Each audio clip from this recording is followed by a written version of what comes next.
La médiatisation par le mouvement Légueux de l'impact des ZFE sur la vie du monde rural n'est que la partie visible de l'iceberg.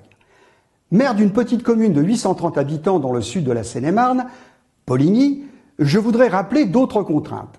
Que dire des ZFE, la loi sur le zéro artificialisation des sols, qui conduit à figer nos territoires, à densifier nos villages et à limiter les possibilités d'un développement harmonieux, gage de notre pérennité.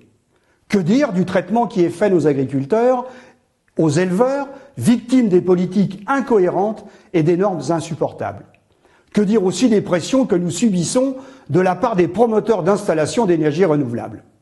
C'est sur ce dernier point que je voudrais insister.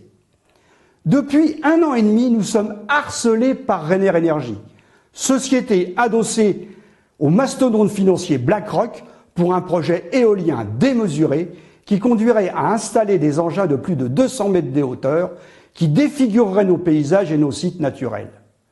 Malgré le refus unanime de toutes les communes impactées, cette société nous méprise et ses représentants ont une conduite inqualifiable et mènent à une stratégie du rentre-dedans. Leur entêtement scandaleux et leur relance indécente ne sont que le reflet d'une attitude hautaine et de dédain à l'encontre des élus et de nos administrés. Les maires ruraux sont devenus les larbins de la République, corvéables à merci.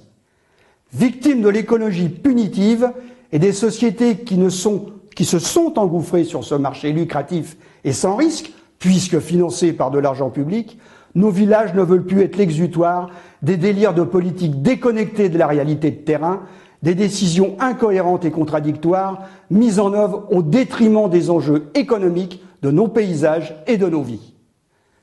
Vivre à Poligny est un choix. Nous ne sommes pas une réserve indienne, mais une communauté fière de son village, de sa nature et de son histoire.